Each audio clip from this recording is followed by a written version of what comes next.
Des trous noirs qui déchirent d'énormes étoiles, des pulsars qui tournent à des vitesses incroyables et émettent de puissants faisceaux d'énergie, des nébuleuses colorées qui créent des feux d'artifice d'étoiles naissantes, des galaxies de toutes les couleurs et de toutes les tailles possibles. Oui, tout cela se trouve dans notre univers, mais il n'est pas infini, il a une limite. Un mur au sens propre, et au-delà, il y a le néant absolu. Alors embarquons pour un voyage vers ce mur. Mais commençons par le commencement. Notre univers est comme une énorme poupée russe. Si tu l'ouvres, tu en trouveras une plus petite à l'intérieur. C'est une galaxie. À l'intérieur de celle-ci se trouve encore une poupée plus petite. C'est notre système solaire. Et la plus petite poupée de toutes est la Terre. Chacune de ces poupées a des frontières que nous allons traverser.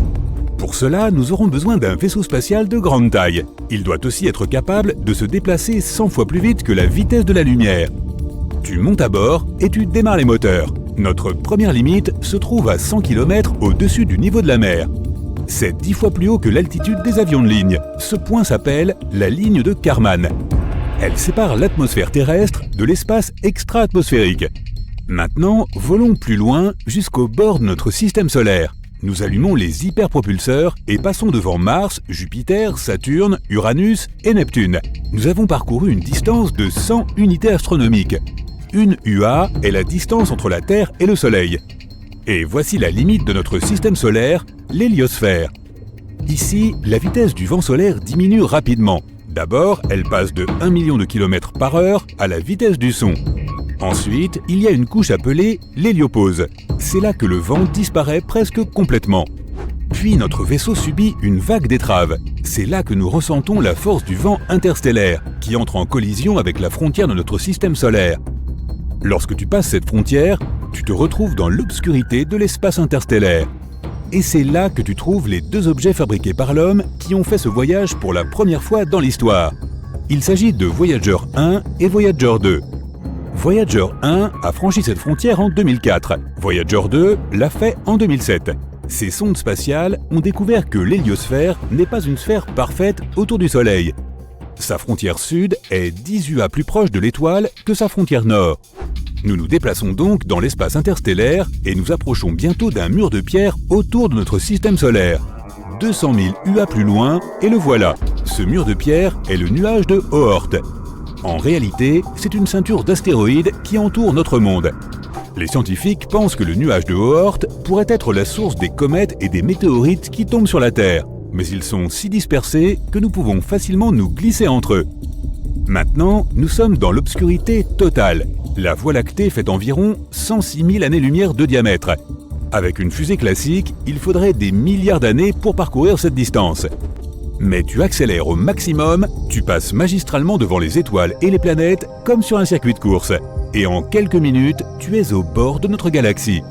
Il n'y a plus de vent interstellaire. Tout ce que tu vois, ce sont des points lumineux quelque part au loin. Ces points sont d'énormes galaxies. Il nous faut consulter une carte pour se rendre jusqu'au bord de notre univers tout entier. Tu es ici, près de la Voie lactée. Elle fait partie d'un amas de galaxies appelé le superamas Laniakea. Mais même cet énorme amas est comme une aiguille dans une botte de foin. En faisant un zoom arrière, on trouve le superamas Hydra Centaurus. Des milliers de galaxies sur la carte ressemblent à de petits points. Zoom arrière maximum. Voici tout notre univers observable. Nous pensions qu'il était infini, mais nous avons peut-être la preuve qu'il y a une frontière. Elle se trouve ici, à 10 milliards d'années-lumière de chez nous. Même si tu te déplaçais à la vitesse de la lumière, un voyage là-bas prendrait 2 fois plus de temps que l'existence de notre planète entière. Pendant ce temps, soit le Soleil s'éteindrait, soit il exploserait comme une supernova, détruisant tout notre système solaire. Et si tu pouvais vivre aussi longtemps et revenir ensuite chez toi, tu verrais que notre galaxie n'existerait plus. Elle est depuis longtemps entrée en collision avec la galaxie d'Andromède et a fusionné en un seul grand corps cosmique. Heureusement, ton vaisseau est capable de déformer l'espace-temps pour que ce voyage prenne littéralement quelques secondes. Boum!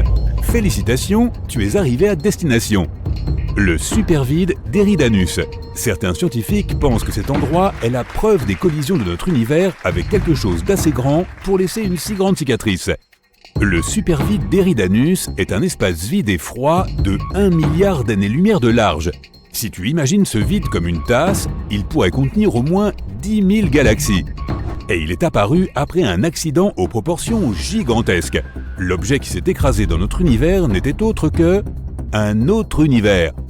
Oui, d'autres univers peuvent réellement exister.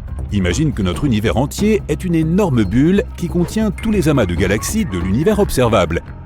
Il pourrait y avoir un nombre infini de telles bulles qui seraient nées pendant le Big Bang.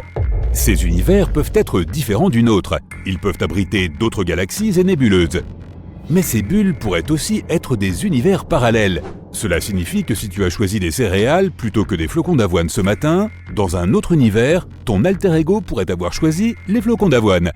Chaque choix que tu as fait dans la vie a eu des conséquences complètement différentes dans un univers parallèle. Et comme le nombre de choix est infini, il y a une infinité d'univers parallèles. Donc, comme une bulle ordinaire, notre univers a une paroi qui se trouve près du supervide d'Eridanus. Il y a longtemps, une autre bulle est passée devant la nôtre. En se rapprochant l'une de l'autre, leurs champs gravitationnels ont commencé à interagir. Notre mur frontalier a commencé à se déformer et à s'étirer vers l'autre univers. La même chose s'est produite de l'autre côté. Puis, les parois des deux univers sont entrées en contact. Mais comme les bulles ont bougé, leur lien a commencé à se rompre. Et l'autre univers a arraché un énorme morceau du nôtre. Un vide froid s'est formé au niveau de point de collision. C'est le supervide d'Eridanus. Le problème est que l'univers a la même apparence pour un observateur, quel que soit son point de vue. Par exemple, imagine un ballon de basket suspendu en l'air. Maintenant, si nous plaçons une fourmi sur le ballon et lui demandons de trouver le bord du ballon, elle se mettra à tourner autour en faisant un nombre infini de cercles. Mais le paysage autour de la fourmi ne changera pas. Tout ce qu'elle verra, c'est un univers arrondi parce que la sphère reste la même, quel que soit le point de vue. La même chose se produit lorsque nous essayons de trouver le bord de notre univers. Tout cela parce que nous imaginons le monde dans un espace tridimensionnel et que notre vue est limitée. Par exemple, tu vois un carré ordinaire dans un espace bidimensionnel. Mais si tu ajoutes de la profondeur et que tu changes le point de vue, voilà, c'est un cube. Si nous pouvions voir l'univers dans un espace à 4 dimensions, un carré pourrait être quelque chose de complètement différent. Mais peut-être pourrions-nous quitter notre bulle d'adoption. La clé pour voyager dans un autre univers se trouve peut-être à l'intérieur d'un trou noir. Un trou noir est l'un des objets les plus mystérieux de l'univers. Ils sont si massifs qu'ils déforment non seulement l'espace, mais aussi le temps. C'est comme placer un rocher très lourd sur un filet. Le filet s'affaissera et plus tu te rapprocheras du rocher, plus la courbure sera forte. Une fois que tu es dans le champ gravitationnel d'un trou noir, tu ne peux plus en sortir. Nous ne savons toujours pas ce qui pourrait se trouver au cœur d'un trou noir. Certains scientifiques supposent que les trous blancs existent aussi. Théoriquement, ils devraient naître en même temps que les trous noirs. À l'exception de la couleur, ils sont l'exact opposé des trous noirs. Rien ne peut s'approcher d'un trou blanc. Pour l'instant, il n'y a pas de données sur ces objets, mais la théorie de la relativité générale suggère qu'ils existent. Il existe également une théorie selon laquelle un trou noir pourrait être un portail vers un autre univers. Lorsque tu entres dans un trou noir, tu peux ressortir de l'autre côté par l'horizon des événements du trou blanc. Tu contournes donc la frontière des univers et tu te retrouves dans un monde complètement différent. Mais nous avons peut-être la preuve qu'un trou blanc existe. En 2006, les scientifiques ont découvert une explosion d'énergie inhabituelle à 1,6 milliard d'années-lumière de la Terre. Ce sursaut était unique. Il ne ressemblait pas à une explosion de supernova ou même à la fusion de deux trous noirs. Certains astronomes pensent que c'était la naissance d'un trou blanc, mais comme il était instable, il a été détruit presque immédiatement. Ce processus n'était pas sans rappeler la naissance de notre univers tout entier, le Big Bang. Les scientifiques l'ont donc appelé le Little Bang. Bien des questions restent sans réponse en physique. Comment la matière et l'énergie universelle sont-elles apparues? D'où vient la gravité? La liste est longue. Nous travaillons depuis des années à obtenir des réponses. Une personne mérite d'être mentionnée dans ce contexte. Paramahamsa Tewari, l'auteur de la théorie dite des vortex spatiaux. Qu'est-ce que cette théorie et que nous dit-elle des lois cachées de l'univers? Nous allons voir ça. Paramahamsa Tewari est l'ancien directeur exécutif de la Nuclear Power Corporation, en Inde. Il a repris la théorie des tourbillons proposée pour la première fois par René Descartes pour tenter d'expliquer la pesanteur, et l'a finalisée. Tewari a toujours été inspiré par la physique et ses maîtres, et ce depuis l'époque où il étudiait l'ingénierie électrique. Après une étude rigoureuse de certaines lois, Il a découvert de nouvelles équations définissant la matière, ainsi que la masse et la charge de l'électron. Il a ensuite élaboré sa théorie des vortex. Cette théorie visait à expliquer certains phénomènes mystérieux, notamment la création de l'électron et des champs d'énergie gravitationnelle, électrostatiques et électromagnétiques, ainsi que d'autres choses. Elle décrit également les 6 lois cachées de l'univers qui sous-tendent notre monde. Mais tout d'abord, voyons cette théorie. La théorie des vortex spatiaux suggère que l'univers est constitué de vortex, ou de réseaux d'énergie tourbillonnants. Et, selon Tewari, ces tourbillons seraient les éléments fondamentaux de l'univers. Ils seraient un peu le moteur des lois de la physique et des principes fondamentaux de notre monde. En gros, tout dans l'univers serait connecté et interconnecté grâce à ces tourbillons. Cette théorie n'est pas vraiment basée sur des observations réelles, mais plutôt sur des modèles mathématiques et informatiques. Par exemple, certains modèles informatiques ont montré comment ces tourbillons fonctionnent en hydrodynamique et en physique des plasmas. Ils ont montré que les tourbillons dans ces systèmes peuvent avoir un point d'attraction central et être interconnectés. D'autres modèles ont permis d'étudier comment l'énergie se déplace à l'intérieur des tourbillons, en créant différentes fréquences et vibrations. Mais certains experts ont reproché à Tewari de n'utiliser que des modèles et des simulations. La plus grande critique est que cette théorie ne peut pas être réellement testée. Elle repose sur les mathématiques et non sur des données expérimentales. Pour cette raison, elle n'est pas acceptée de manière officielle par les scientifiques. Mais elle est tout de même intéressante et apporte un point de vue unique sur l'univers et notre compréhension de ses lois. Par exemple, selon Tewari, l'univers posséderait des principes cachés qui seraient à l'origine de la création de la matière fondamentale, de son assemblage et de son mouvement. Quelles sont ces lois et que nous disent-elles? Jetons-y un coup d'œil. Loi 1. L'univers ne possède qu'une seule entité primordiale, l'espace, c'est-à-dire le vide absolu, qui structure la matière. Selon cette loi, l'espace est l'élément fondamental de l'univers et il est responsable de la structuration de la matière. Elle suggère que l'espace est l'entité fondamentale qui crée et conserve la structure de la matière, et que toute la matière de l'univers est constituée des mêmes particules fondamentales, comme les électrons et les positrons. Essayons d'exprimer ça avec des mots simples. Imagine que l'univers est comme un grand jeu de Lego. Il serait, tout comme les Lego eux-mêmes, composé de petites briques ou éléments fondamentaux. On appelle ces éléments des électrons et des positrons. Essayons d'exprimer ça avec des mots simples. Imagine que l'univers est comme un grand jeu de Lego. Il serait, tout comme les Lego eux-mêmes, composé de petites briques ou éléments fondamentaux. On appelle ces éléments des électrons et des positrons. Mais qu'est-ce qui retient toutes ces briques? L'espace, bien sûr. L'espace leur donne une forme et une structure, comme ta boîte de Lego retient toutes tes briques colorées. Cette première loi stipule donc que l'espace est l'élément fondamental qui structure la matière et assure la cohésion de l'univers.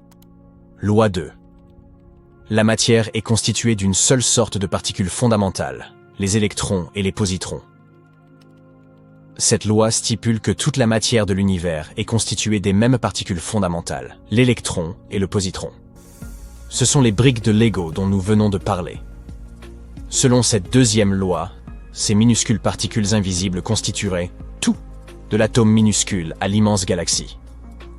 Quelle que soit la forme ou la taille de notre construction en Lego, elle est toujours constituée des mêmes éléments. Loi 3. La distribution des champs dans l'espace, telle que reconnue par la physique contemporaine, liée à la matière et émanant d'elle, est issue d'un seul champ fondamental dans l'espace. Cette loi stipule que les champs reconnus par la physique contemporaine, tels que les champs électromagnétiques et gravitationnels, sont des effets découlant d'un seul champ fondamental dans l'espace. Elle suggère que ce champ fondamental est responsable de la création de tout ce que nous observons dans l'univers. Tentons de simplifier les choses. Cette fois, imagine que l'univers est comme un grand terrain de jeu. Les différents champs que nous observons, comme le champ gravitationnel et le champ électromagnétique, sont comme différents jeux présents sur ce terrain. Mais l'important, c'est que nous sommes toujours dans un seul et même espace fondamental, le terrain de jeu lui-même qui maintient tout ensemble. Selon cette troisième loi, sans le terrain de jeu, nous ne pourrions jouer à aucun jeu. Et sans ce champ fondamental dans l'espace, nous ne pourrions observer aucun champ dans l'univers. Loi 4. Il n'y a de vide dans l'espace nulle part dans tout l'univers, sauf au centre des particules fondamentales de la matière, électrons et positrons. Cette loi stipule qu'il n'y a pas d'espace vide dans l'univers et que tout l'espace est rempli par le champ fondamental, celui dont nous avons parlé précédemment.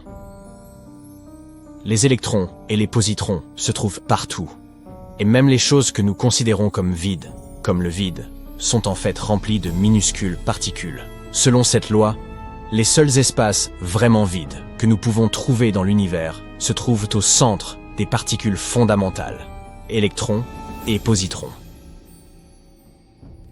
Loi 5. À partir d'une seule constante universelle fondamentale, toutes les constantes considérées comme universelles dans la physique contemporaine sont dérivables. Cette loi stipule que toutes les constantes considérées comme universelles dans la physique contemporaine peuvent être dérivées d'une seule constante fondamentale. Toutes les constantes de la physique sont interconnectées et peuvent être expliquées par un seul principe fondamental. Je sais que je t'ai déjà beaucoup demandé de te servir de ton imagination, mais sois patient avec moi.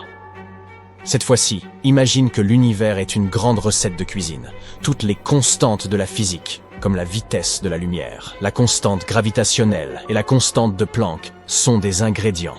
Ils sont en grand nombre et tous très différents. Mais, tout comme tous les ingrédients d'une recette sont interconnectés et s'assemblent pour former un seul plat, toutes les constantes de la physique s'assemblent pour former l'univers. Et tout comme une recette a un ingrédient principal qui maintient tout ensemble, la physique a également une constante fondamentale unique qui maintient tout ensemble. Loi 6.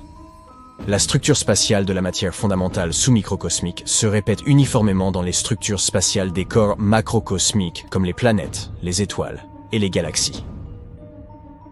Cette loi stipule que la structure des particules fondamentales qui composent la matière se répète uniformément à toutes les échelles, des particules subatomiques aux grands corps macrocosmiques. Elle suggère que les mêmes principes fondamentaux régissent la structure de la matière à toutes les échelles. Revenons à notre analogie culinaire. En utilisant différents ingrédients et en les combinant de différentes manières, notre cuisinier peut créer de nouveaux plats. Ces plats seront tous différents, et ils peuvent être très simples ou très complexes. Mais en les créant, le cuisinier applique toujours les mêmes principes et les mêmes connaissances. De la même façon, l'univers crée différentes structures, des atomes aux galaxies en passant par les étoiles et les planètes. Mais il utilise toujours les mêmes principes fondamentaux pour créer toutes ces choses. Cette loi suggère donc que la structure des particules fondamentales qui composent la matière est répétitive et uniforme à toutes les échelles. Voilà les 6 lois fondamentales de l'univers, selon Théorie. Et même si tout ça n'est pas accepté par la science officielle, c'est quand même quelque chose de très intéressant.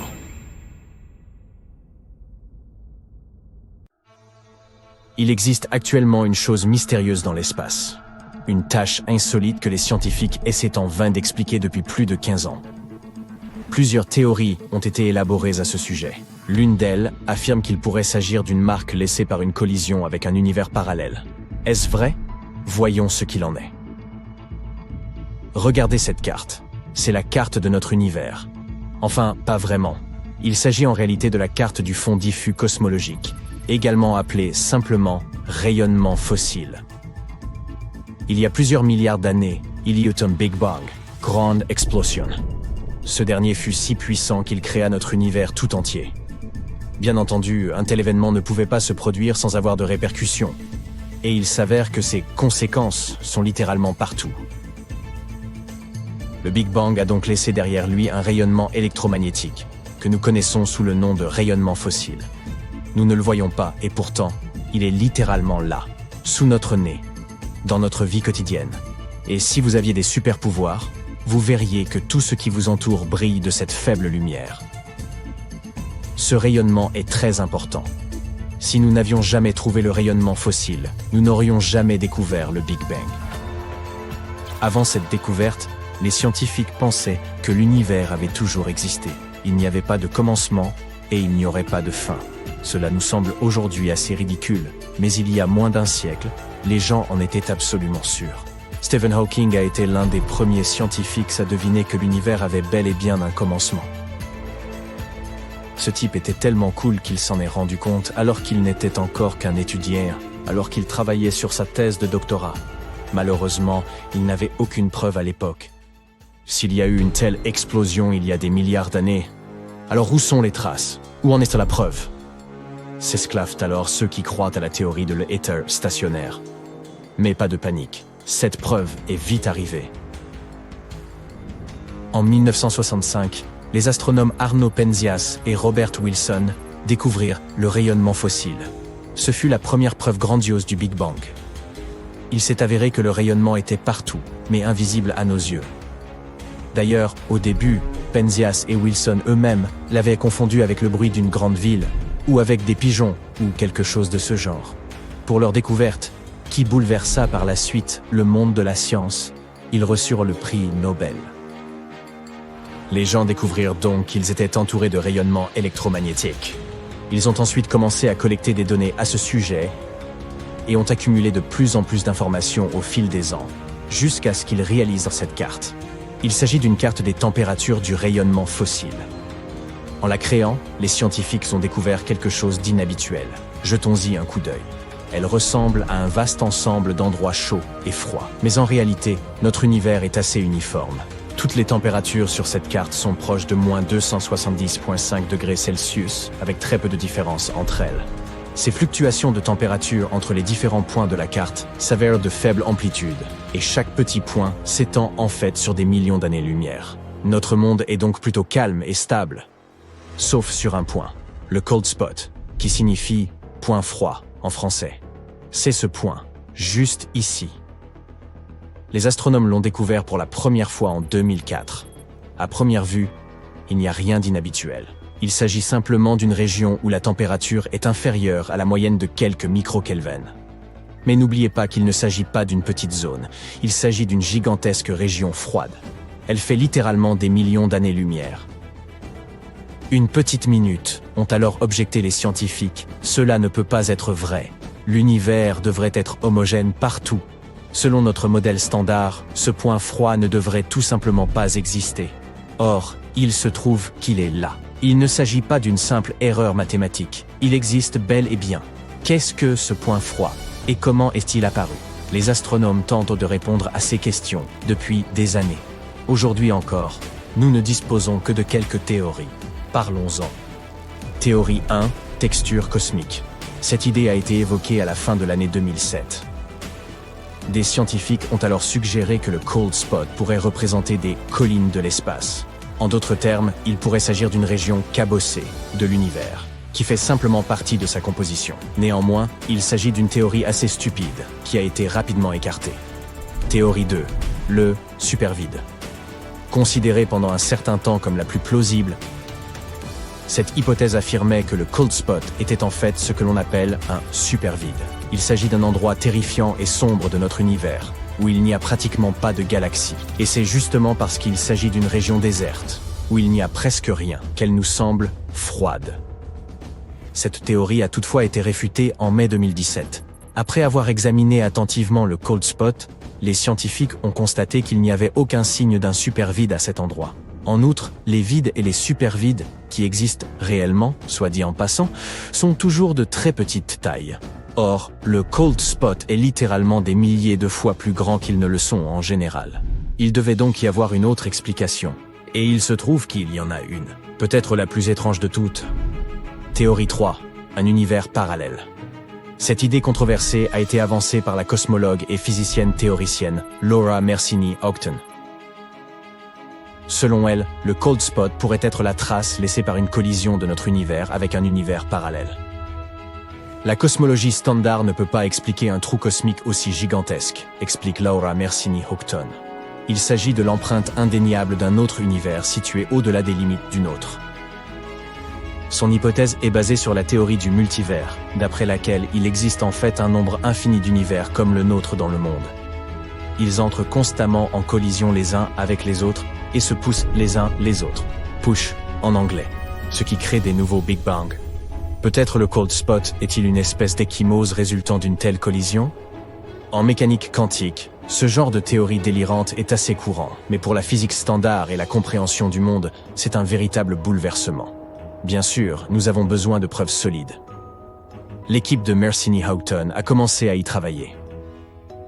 Le professeur Tom Shanks, du Centre d'astronomie extragalactique de l'Université de Durham, participe également à ces recherches.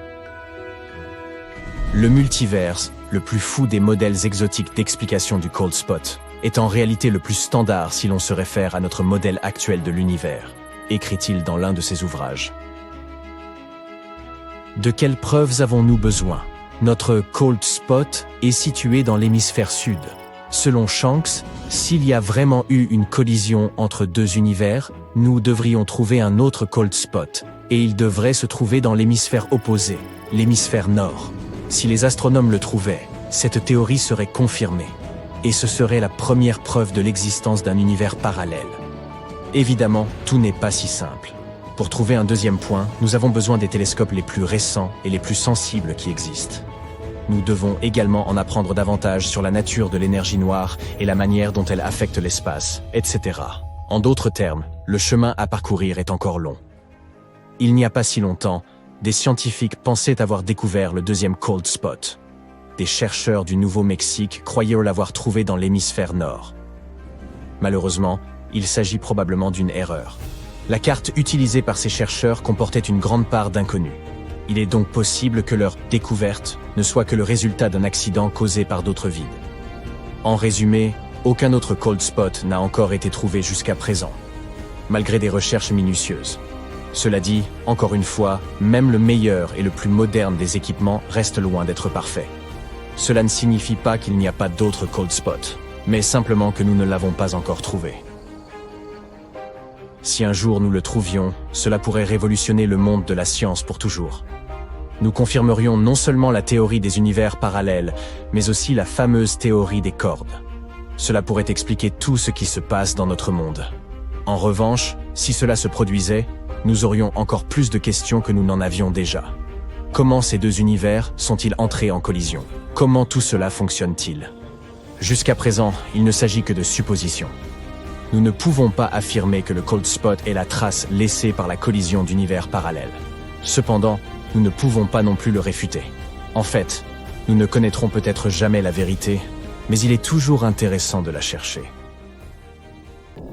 Tu voyages dans l'espace profond en tournant autour des étoiles et des galaxies.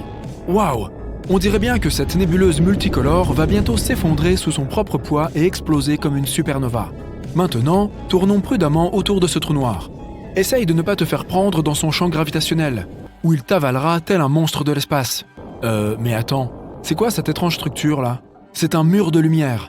Et si tu regardes bien, tu verras que chaque point lumineux est une galaxie entière. Ce mur compte environ 100 000 galaxies. La Voie lactée compte 100 milliards d'étoiles. Ce mur contient donc 1 billiard d'étoiles, soit 10 suivi de 15 zéros, qui sont semblables à notre Soleil. On appelle cette structure géante le mur du pôle Sud. Elle est située à environ 500 millions d'années-lumière de la Terre. En comparaison, l'étoile la plus proche de chez nous est Proxima Centauri, et elle se trouve à environ 4,2 années-lumière. Les fusées actuelles pourraient parcourir cette distance en environ 73 000 ans. Du coup, le voyage vers le mur du pôle Sud durerait probablement plus longtemps que notre système solaire lui-même. Ce mur est tout simplement gigantesque, même à l'échelle cosmique. Il fait environ 1,37 milliard d'années-lumière de long. Pour te donner une idée de la taille de ce mur, la Voie lactée ne fait que 100 000 années-lumière de large. Mais tu ne peux pas voir ce mur, même avec le plus puissant des télescopes. Le problème, c'est que la Voie lactée elle-même t'en cache la vue. Elle est si lumineuse que ce mur en est invisible. C'est comme quand tu essayes de regarder le ciel étoilé dans une métropole. La pollution lumineuse ne te permet pas de le faire. Les scientifiques ont pu détecter ce mur galactique en mesurant le décalage vers le rouge. Nous savons que tous les objets de l'univers sont en mouvement. Ils se sont écartés les uns des autres à la suite du Big Bang, qui s'est produit il y a des milliards d'années.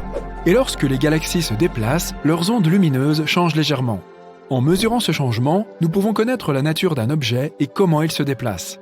Et ce mur n'est même pas le plus grand de notre univers. Le plus grand, c'est le grand mur d'Hercule Couronne boréale. Une superstructure géante et plate d'environ 10 milliards d'années-lumière de large. Cela représente environ 10% de l'ensemble de l'univers observable. Et il s'agit aussi d'un mur, soit un amas de galaxies. Nous avons pu détecter cette structure géante grâce à des salves de rayons gamma. C'est l'événement électromagnétique le plus lumineux de tout l'univers. Tu pourrais même le voir depuis les confins de celui-ci. De telles salves sont un événement très rare. Dans la Voie lactée, par exemple, elles ne se produisent qu'une fois tous les quelques millions d'années. Si nous remarquons un grand nombre de salves de ce type en un court laps de temps et provenant du même endroit, cela signifie qu'on trouvera là de nombreuses structures semblables à la Voie lactée. Il y a énormément de galaxies dans l'univers. Une autre structure géante exceptionnelle est le Huge LQG, ou immense grand amas de quasars. Il fait environ 4 milliards d'années-lumière de diamètre. Il faut donc à un photon de lumière autant de temps pour aller d'un côté à l'autre de cette structure qu'il en a fallu à la Terre pour se développer de sa naissance à aujourd'hui. Et si tu mettais l'immense grand amas de quasars sur une balance, il serait 6,1 milliards de fois plus lourd que notre Soleil. Les scientifiques ont découvert qu'il y a au moins 73 quasars dans cette structure. Ils sont parmi les objets les plus extraordinaires de l'univers. Ce sont eux les noyaux actifs des galaxies. Au centre d'un quasar se trouve un trou noir supermassif. Ce géant dévore toute la matière qui l'entoure. L'immense force de gravité tord la matière autour du trou noir, formant un disque. Et ce disque est la source du rayonnement la plus puissante qui existe. Pour te faire une idée, le rayonnement d'un seul quasar est des dizaines ou des centaines de fois plus puissant que celui de toutes les étoiles de notre galaxie réunies. Grâce à ce rayonnement, nous pouvons détecter les quasars même à de très grandes distances. C'est pourquoi on les appelle aussi les balises de l'univers. Les scientifiques utilisent les quasars pour étudier l'univers et tout ce qui bouge en son sein. L'un des quasars les plus éloignés de nous se trouve à environ 13,1 milliards d'années-lumière. Cela en fait l'un des objets les plus anciens de l'univers. Il est apparu environ 690 millions d'années après le Big Bang, et il est presque 3 fois plus vieux que notre système solaire. Il brille toujours avec une luminosité extrême, étant environ 4 suivi de 14 zéros fois plus lumineux que le Soleil. Les scientifiques nous expliquent qu'au centre de ce géant se trouve un trou noir supermassif, 800 millions de fois plus lourd que le Soleil. Toutes ces structures géantes ne sont pourtant que les blocs de construction de notre univers. Regarde, voilà notre système solaire. Maintenant, fais un petit zoom arrière. Là, c'est l'endroit où se trouve notre étoile dans la galaxie de la Voie lactée. Fais encore un petit zoom arrière. Voici un groupe local de galaxies. Tous les points brillants que tu vois là sont des galaxies. Voici Andromède, et voici la galaxie du Triangle, plus quelques douzaines d'autres galaxies légèrement plus petites. Elles sont toutes liées les unes aux autres par la gravitation. La taille de cette structure est d'environ 10 millions d'années-lumière. C'est 100 fois la largeur de notre galaxie. Encore un zoom arrière, s'il te plaît. Ceci est le super amas de la Vierge. Il est 20 fois plus grand que le groupe local. Il y a là environ 30 000 galaxies différentes. Et la masse de l'ensemble fait environ 1 suivi de 15 zéros fois la masse solaire. Zoom arrière, l'Aniakea. Cette structure est presque 3 fois plus grande. Elle comprend le super amas de la Vierge et d'autres amas plus petits. Et elle contient environ 100 000 galaxies. Ce n'est pas encore fini. Fais encore un zoom arrière. Voici le complexe de super amas Poisson-Baleine. Cette structure galactique géante contient environ 60 amas de galaxies. Il y a donc ici plus de galaxies que de grains de sable dans le désert. Allez, tu sais quoi faire. Zoom arrière. Ouf. Voici tout l'univers observable. Il y a plus de 500 milliards de galaxies. Et les étoiles, eh bien, il y a environ 1 milliard de billions d'étoiles. L'univers observable a sa propre structure. Les amas de galaxies forment des chaînes et des murs, comme tu l'as déjà vu. Mais ces chaînes sont séparées par d'énormes régions de néant absolu. Ces zones sont appelées des vides. Dans ces endroits, il n'y a pas de matière du tout. Il y a moins de molécules dans ces vides que dans une salle déserte. L'un de ces vides jouit d'une réputation très mystique. Il s'agit du vide de l'Éridan, ou point froid. Il est apparu ici seulement 380 000 ans après le Big Bang.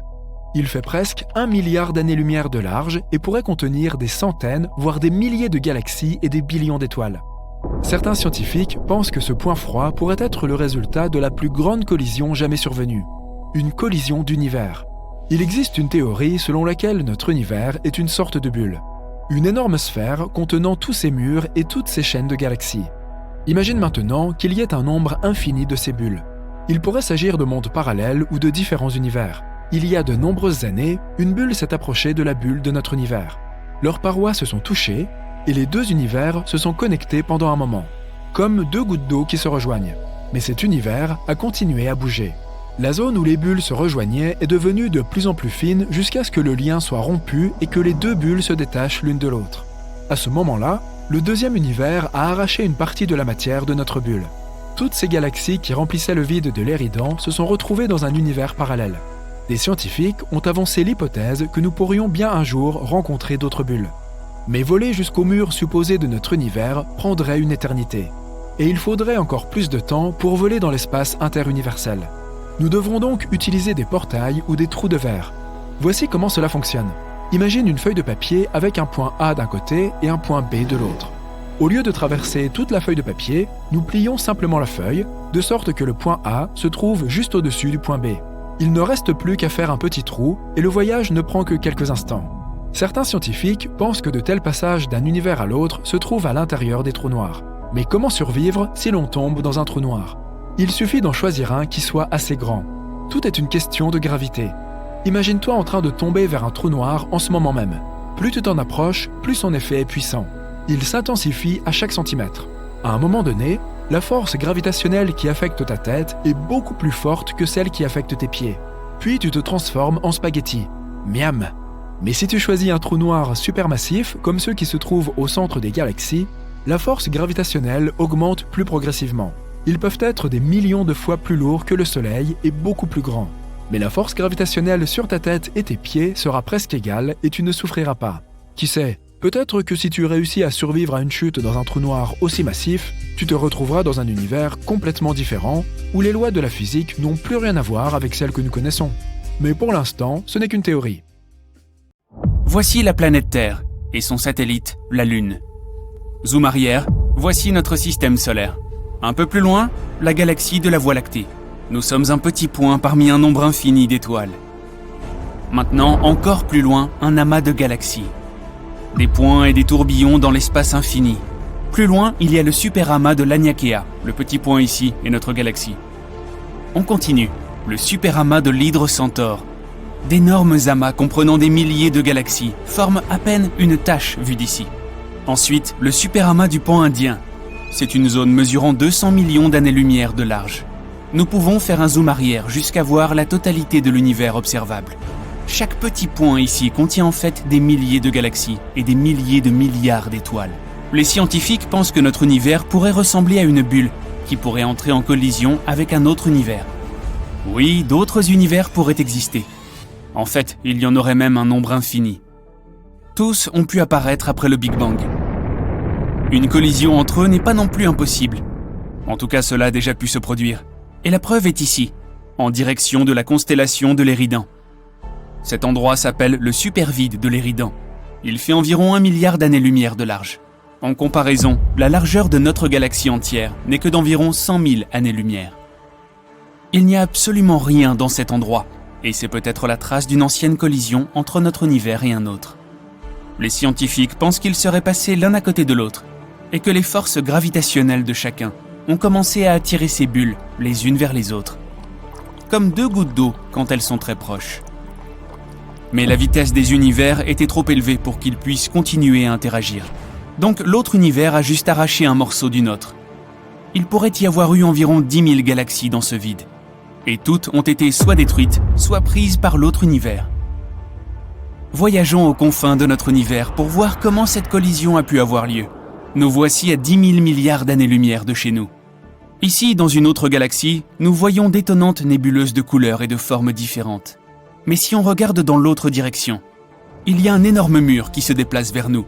Toutes ces étincelles brillantes sur le mur sont d'énormes galaxies sur le point d'entrer en collision avec nous.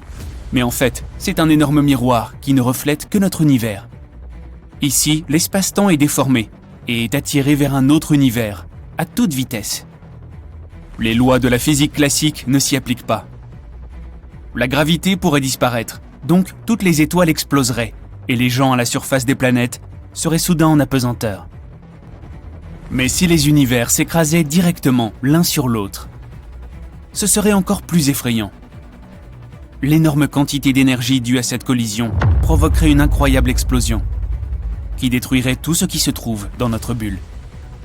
Mais les deux bulles pourraient aussi se mettre à fusionner. Au début, toutes les galaxies à la périphérie des univers seraient déchirées. puis la fusion commencerait. Les galaxies se mettraient à bouger de façon chaotique. Elles se frôleraient, se sépareraient, entreraient en collision et exploseraient. La collision de deux galaxies prendrait tout de suite des proportions énormes. Et cela pourrait arriver près de chez nous, très bientôt, enfin à l'échelle intergalactique. La galaxie d'Andromède se dirige vers nous. C'est une galaxie en spirale qui fait 2 fois la taille de la nôtre. Elle comprend 1 billion d'étoiles, soit 2 fois plus que notre Voie lactée. Et au centre même de cette galaxie se cache une bête, un trou noir, dont la masse fait 200 millions de fois celle du Soleil. Des géantes rouges, des centaines de fois plus grandes que notre Soleil. Des pulsars émettant d'énormes quantités d'énergie, comme des projecteurs. Des étoiles errantes et des trous noirs de toute taille. Cette soupe mortelle se déplace vers nous à 100 km par seconde. Un voyage de New York à Los Angeles à cette vitesse ne prendrait que 30 secondes. Le disque d'Andromède est déjà visible à l'œil nu, les nuits sans lune. Avec le temps, il sera encore plus grand. Comme Andromède se rapproche de nous, sa forme gravitationnelle va commencer à étirer les bras de la spirale que forme notre galaxie. Elle se déroulera, les étoiles et les planètes perdront leur orbite. Un scénario possible est qu'un astéroïde inconnu, voire une planète naine de la galaxie d'Andromède, s'écrase contre la Terre à une vitesse incroyable. Notre planète exploserait comme un ballon à cause de cet impact. Il y a aussi l'éventualité des collisions stellaires. Notre Soleil ferait ainsi face à une autre étoile. La plus grosse des deux commencera lentement à consommer la plus petite. D'abord, elle lui volera ses couches supérieures les plus légères, puis elle l'aspirera comme un spaghetti, ou peut-être même comme un rigatoni. Quand une grande étoile atteint son poids critique, elle éclate. Cette explosion détruira tout notre système solaire. L'onde de choc atteindra peut-être même d'autres étoiles voisines. Dans un autre scénario, notre système solaire sera projeté dans l'espace. Imagine une balle de tennis attachée à une corde. Si tu fais tournoyer cette balle au-dessus de ta tête comme une fronde, en la lâchant, elle partira loin. C'est ce qui arrivera au Soleil et à toutes les planètes qui l'entourent. Nous nous retrouverons dans un espace sombre et glacial. Mais la vie sur Terre ne sera pas affectée. Nous aurons toujours notre étoile brillante pour nous tenir chaud. Le seul inconvénient est que toutes les étoiles de notre ciel nocturne disparaîtront. Le plus probable serait que la fusion de deux galaxies géantes n'ait aucun effet sur nous. Le fait est que la distance entre les étoiles et les planètes dans l'espace est énorme. Donc elles peuvent très bien se mélanger entre elles et former un nuage géant. Ce serait comme mettre du sable fin dans un grand tamis. Les objets n'interagiront pas entre eux.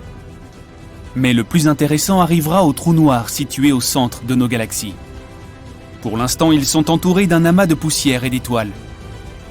Quand Andromède et la Voie lactée se rapprocheront, ils commenceront à danser l'un avec l'autre. Salsa ou tango? Et quand les trous noirs se rapprocheront, ils commenceront à avaler toute la matière qui les entoure. Des milliards de tonnes de poussière d'étoiles colorées, d'astéroïdes et autres particules seront aspirés par chaque trou noir. On pourrait croire que ce processus se déroule lentement, mais c'est faux. Les objets supermassifs comme les trous noirs déforment la grille de l'espace-temps. Le temps est donc beaucoup plus lent près des trous noirs. Et tous les objets qui semblent rester à l'horizon des événements pendant des semaines, voire des mois, ont en fait disparu depuis longtemps. Lorsque les trous noirs se rejoindront, ils fusionneront en un seul trou noir supergéant. Mais sa masse sera légèrement inférieure à leurs deux masses combinées, car une partie sera transformée en énergie. Lors d'une collision si forte que ces ondes seront ressenties dans d'autres galaxies. Un énorme trou noir rassemblera alors autour de lui tout ce noyau dense et chaud issu des deux galaxies. À un moment donné, le trou noir se sentira repu et projettera de puissants jets d'énergie dans l'espace. C'est ce qu'on appelle un noyau galactique actif. C'est l'un des phénomènes les plus brillants de l'univers et la plus puissante source de rayonnement électromagnétique jamais connue. Ces jets peuvent mesurer plus de 5000 années-lumière. En comparaison, la distance entre la Terre et l'étoile la plus proche, Proxima Centauri, n'est que de 4,2 années-lumière. L'explosion qui accompagnera ces jets aura la puissance de 100 explosions de supernova. L'onde de choc pourrait même atteindre les bords d'une nouvelle galaxie. Et cette explosion serait visible à des millions d'années-lumière de distance. Il y aura alors des nuages denses de poussière multicolore au centre des galaxies fusionnées. Le poids de ces nuages sera si important qu'ils se mettront à rétrécir et à prendre une forme ronde, et deviendront si lourds qu'ils se comprimeront en un noyau, où des réactions nucléaires auront lieu. La température se mettra à augmenter, et boum, une supernova. C'est comme un véritable feu d'artifice au centre des galaxies. Des étoiles jailliront de ce brouillard pour former de nouveaux systèmes. À ce moment-là, les bras des deux galaxies qui s'étaient écartés reprendront lentement leur forme initiale. Le centre supermassif de notre galaxie aura une telle force gravitationnelle qu'il affectera les étoiles et les nébuleuses situées à des centaines de milliers d'années-lumière. Les bras de la galaxie se tordront à nouveau et nous aurons une nouvelle galaxie complétée. La voie d'Andromède, ou l'Andromède lactée, ou l'Androctée, la voie Andro-Milky-Méda, blablabla. Difficile à dire. Éloignons-nous de la Terre pour la regarder de plus haut. Elle brille comme un sapin de Noël. La nuit, les grandes villes ressemblent à des taches jaunes. Et le jour, nous pouvons voir des structures étranges, comme une île en forme de palmier dans les Émirats Arabes Unis ou une ligne sombre qui traverse la Chine, la Grande Muraille. Ce sont des traces de l'existence humaine. Maintenant, pointons notre télescope vers d'autres planètes. Mars, c'est juste un désert sans fin. Vénus, seulement des rochers et des volcans. Même si nous regardons dans l'espace lointain, toutes les planètes sont sans vie. Pas une seule trace de civilisation extraterrestre. Beaucoup de gens pensent que la Terre n'est pas la seule planète où il y ait de la vie. Voici notre galaxie. Il y a des milliards d'étoiles semblables au Soleil. Et voici l'univers observable avec des milliards de ces galaxies. Il y a un nombre presque infini d'étoiles. Et près de chacune d'elles, il doit y avoir des planètes habitables. Mais il se peut que nous n'ayons pas trouvé de vie sur d'autres planètes parce qu'elles se cachent justement sous leur surface. Par exemple, il y a Europe, un satellite de Jupiter légèrement plus petit que notre Lune. Sa structure ressemble à un œuf à la coque. Sa surface est une croûte de glace. Mais si on la traversait, on atteindrait un océan d'eau. Jupiter et ses satellites sont très éloignés du Soleil. Il y fait donc très froid, environ moins 170 degrés. L'eau liquide s'y transforme donc instantanément en glace. Mais Jupiter a une forte force gravitationnelle. Cela cause beaucoup de friction à l'intérieur d'Europe et ça réchauffe son noyau. Cette chaleur fait fondre la glace environnante et cela donne un océan d'eau liquide sous sa surface. L'eau est la base de toute vie, donc il pourrait y avoir de simples bactéries dans cet océan. Et qui sait, peut-être qu'il y a aussi d'autres formes de vie, comme des poissons aux formes étranges à cause de la faible gravité, ou des créatures semblables aux baleines, se nourrissant de plancton. En 2009, les scientifiques ont découvert une planète entièrement recouverte d'un océan, GJ 1214. Elle se trouve à environ 40 années-lumière de la Terre et environ 75% de sa masse est constituée d'eau. Pourtant, les températures sur cette planète sont si élevées que cette eau s'évapore. Mais il y a tellement de vapeur qu'elle semble aussi dense que l'eau elle-même. Rien ne pourrait sembler vivre dans de telles conditions. Mais les scientifiques ont récemment découvert au moins 24 planètes meilleures que la Terre et les ont qualifiées de super habitables. Elles orbitent autour d'étoiles lointaines, dans leur zone habitable. C'est la zone située à une distance parfaite d'une étoile pour accueillir la vie. Dans notre système solaire, Vénus, la Terre et Mars sont dans cette zone. Une planète super habitable doit être 10% plus grande que la Terre et avoir une gravité plus forte afin d'avoir une atmosphère plus dense. Une température de 8 degrés supérieure à celle de la Terre rendrait cette planète plus humide et favoriserait le développement d'une variété d'organismes. Ces planètes pourraient accueillir la vie, mais il est difficile de savoir si la vie y est déjà présente. Le principal marqueur qui confirmerait l'existence d'une civilisation avancée là-bas pourrait être les ondes radio. Imagine une planète habitable semblable à la Terre. Au cours de l'évolution, des êtres intelligents y sont apparus. Ils sont plus grands que les humains à cause de la faible gravité et leurs yeux sont adaptés à la lumière d'une autre étoile, beaucoup plus brillante que le Soleil. Tôt ou tard, ces êtres devront utiliser des ondes radio pour communiquer entre eux. Nous pouvons penser à ces ondes comme à des sons puissants venant de haut-parleurs. Voici la Terre. Nous utilisons beaucoup les ondes radio et le bruit provenant de notre planète est assez grave. Si une planète voisine avait des radiotélescopes, de grandes antennes qui captent ces ondes, elle se rendrait compte que la vie s'épanouit ici. Il y a de nombreux radiotélescopes sur Terre qui sont pointés vers l'espace, dans l'attente d'un signal extraterrestre. Mais nous n'avons encore rien reçu. Cela ne veut pourtant pas dire qu'il n'y a pas une planète quelque part dans l'univers qui émette des ondes radio. C'est une question de distance. Faisons un bond de 200 années-lumière vers une autre étoile. Supposons qu'il y ait une planète X hébergeant la vie. La civilisation ici est assez avancée pour utiliser les ondes radio, donc ils émettent une première onde dans l'espace. Nos radiotélescopes ne pourront la capter que 200 ans plus tard. Cela fonctionne également dans l'autre sens. La communication radio n'existe sur Terre que depuis 1895. Notre signal radio n'atteindra donc pas la planète X avant 2095. C'est seulement à ce moment que les extraterrestres entendront notre voix. Mais ce bruit ne dure pas longtemps. Chaque année, notre technologie s'améliore et le bruit que nous faisons diminue. Nous utilisons la communication mobile, la télévision par câble et la fibre optique. Cela réduit le bruit émis par notre planète dans le spectre radio et nous deviendrons même bientôt invisibles pour les autres planètes. Et c'est pareil de l'autre côté. Les ondes radio ne sont donc qu'un petit bip à l'échelle cosmique. C'est pourquoi nous ne pouvons pas affirmer que le silence radio soit une preuve que la vie extraterrestre n'existe pas. Un télescope géant qui pourrait prendre une photo en direct d'une planète possiblement habitée changerait la donne. On zoomerait sur la photo et hop, on verrait des villes extraterrestres avec des immeubles et plein d'antennes. Mais nous ne pouvons pas encore voir si loin. Nous pouvons à peine prendre des photos de Mars et de ses satellites, et même leur qualité nous induit encore en erreur. Prenons par exemple Sidonia, qui ressemble à un visage humain sur Mars. On a pensé qu'une ancienne civilisation avait fait une sorte de sculpture.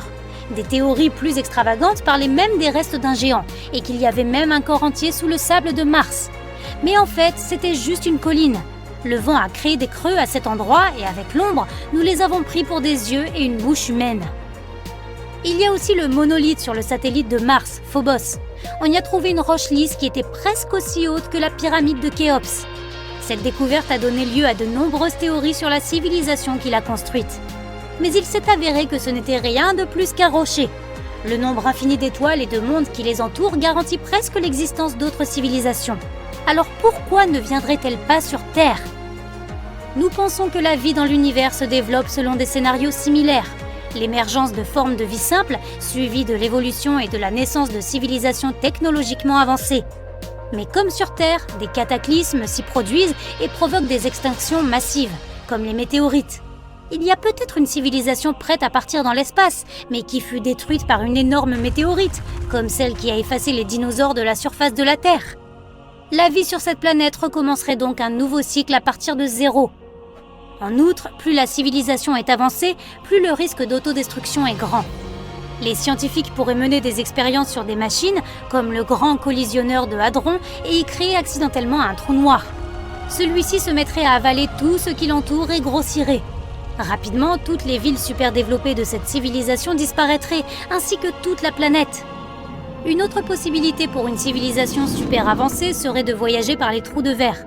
Ce sont comme des tunnels situés dans l'espace-temps. Les extraterrestres pourraient voyager à travers sans jamais revenir en arrière. Mais il est aussi possible que la vie sur Terre soit unique, car notre planète s'est formée grâce à plusieurs coïncidences incroyables. La première est l'emplacement de notre système solaire dans la galaxie. Dans la Voie lactée, il y a un feu d'artifice constant de supernovas. Le rayonnement de ces explosions détruit tout ce qui l'entoure sur de grandes distances. Notre système solaire se trouve juste dans la zone de l'orbite galactique où nous sommes à l'abri de ces explosions. Un autre facteur est la Lune. Selon une théorie, il y a environ 4,5 milliards d'années, une météorite de la taille de Mars s'est écrasée sur la Terre. Un impact plus direct aurait simplement pulvérisé la Terre. Et si cette météorite n'avait fait qu'effleurer la Terre, les débris se seraient simplement envolés. Mais cette collision s'est produite précisément de manière à ce qu'une partie de la météorite reste dans l'orbite de la Terre, formant la Lune. Cette dernière a stabilisé la rotation de notre planète et a réchauffé son noyau par gravité. Et c'est là que notre planète a développé un champ magnétique qui nous protège des vents solaires. D'autres scientifiques pensent que la vie extraterrestre pourrait être différente d'un point de vue biochimique. Le carbone et l'eau sont les éléments de base de notre corps, mais le carbone pourrait être remplacé par du silicium ou du phosphore et l'eau par de l'ammoniac ou du méthane. Ces atomes pourraient former des molécules différentes et s'assembler en un organisme vivant. Une vie basée sur de tels éléments ne ressemblerait à rien de ce qui existe sur Terre.